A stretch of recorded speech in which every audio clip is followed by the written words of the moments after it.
देखिए महाराज, इसी विश्वामित्र जी पधार रहे हैं।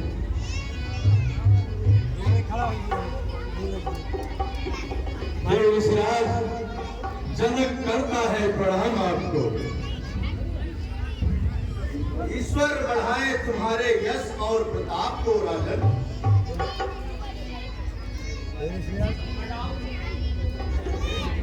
बोलो जोर से प्रणाम राजन। माइक बंद है क्या साहब? आयुष्मान हो।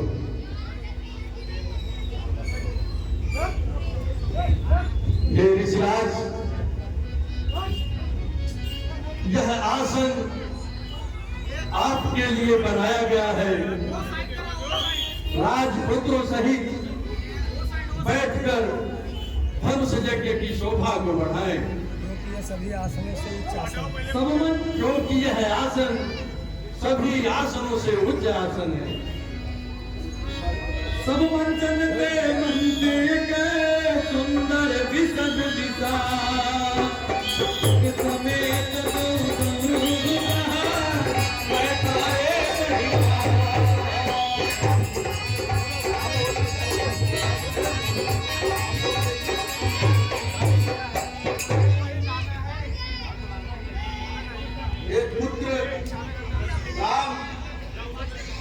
या तुम्हारे ही पूर्वज दधीर की हड्डियों से निर्मित धनुष है। तुम दोनों भाई इन्हें प्रणाम करो।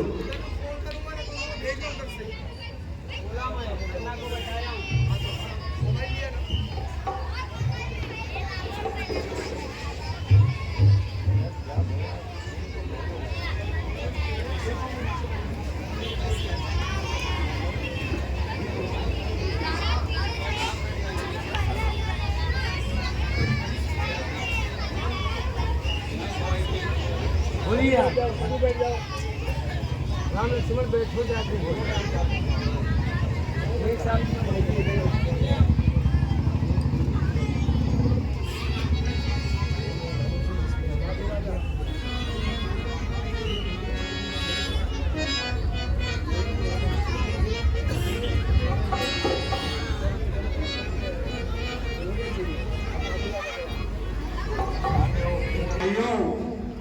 मेरे हृदय में ऐसा प्रतीत हो रहा है कि इस धनुष का खंडन करने वाला दूसरा कोई नहीं।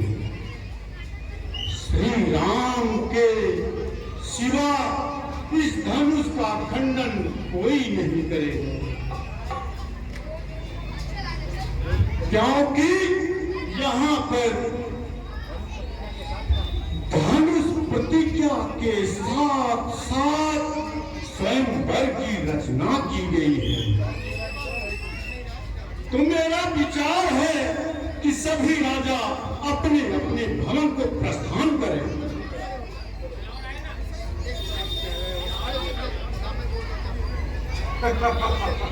क्या कह रहे हो साधु राजा?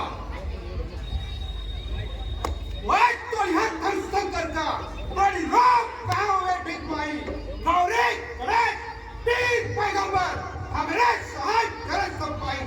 ऐ साधु राजा, क्यों इधर बकवास कर रहे हो? इस धनुष का खंडन मैं करूंगा मैं, क्योंकि जितने भी देवी देवता तीन पैगंबर हैं सब मेरे अधीन है। मेरे जानता हूं,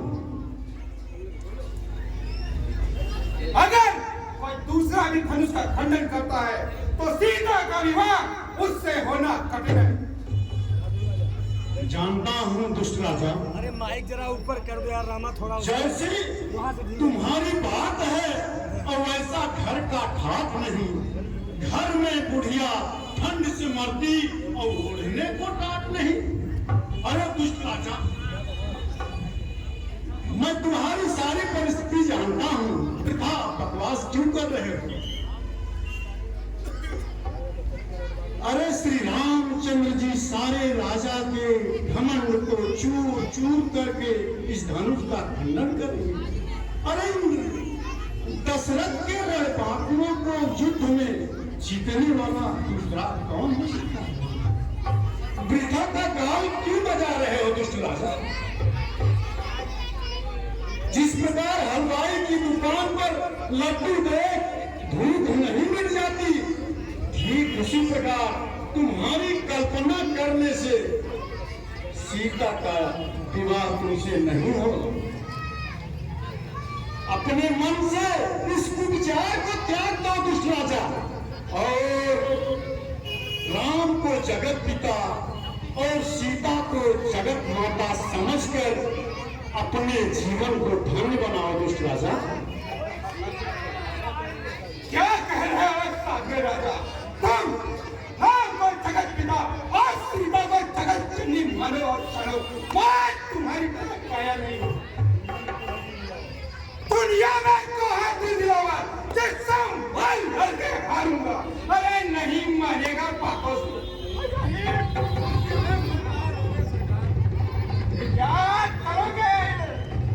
मैं जिंदगी इस भरी फौज में जाऊंगा, इस धनुष तोड़ने से पहले। अरे जाने दीजिए, सरकार बढ़ जाएगा, जाने दीजिए। ठीक है भाई, जिसके मन जो भावे वैसा ही कीजिए। मैं तो इस स्वयंवर में आकर अपने जीवन को धन्य बनाया।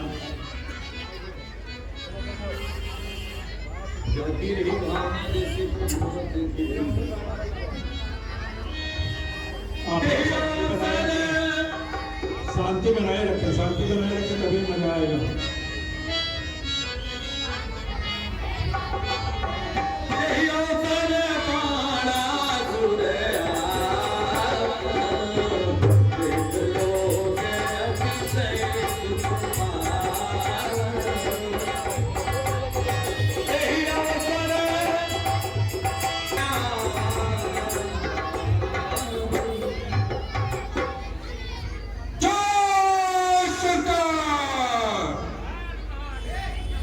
आइए वाणेंद्र, मिथिला नरेश आपका स्वागत करता है।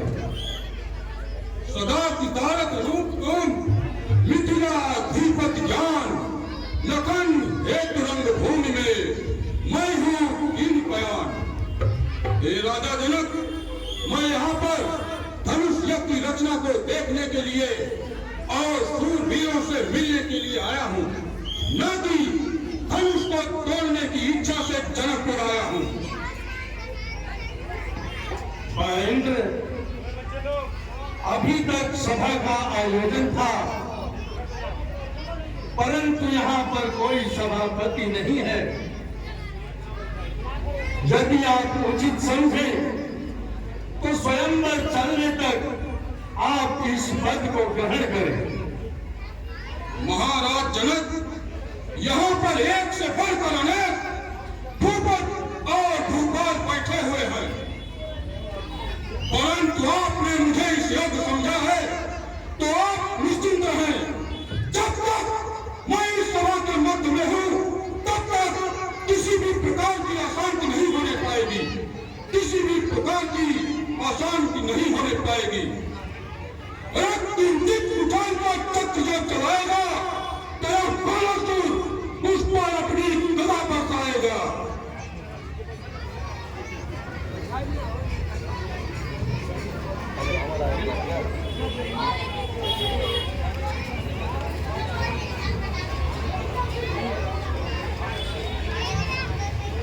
हाँ देखिए दोस्तों, दरभंगा नरेश जो है चले आ रहे हैं अपने लाल लश्कर के साथ। अभी थोड़ी देर में मंच पर बुलाएंगे। आप लोग लेकिन शांति बनाए रखें, करबद्ध निवेदन है, शांत रखें, शांति रखेंगे तभी मजा आएगा प्रोग्राम में। ये देखिए उधर बहुत दूर से चले आ रहे हैं। से निवेदन है कि पैर झुकेंगे, आप सब जाकर बैठ जाइए और बैठ कर राम की लीला का आनंद लीजिए। कार्यक्रम आप लोगों के सामने चल रहा है सीता स्वयंवर। उसके बाद देखिए अभी राम बाबा से संवाद, विधवा नरेश का आना, सभी राजाओं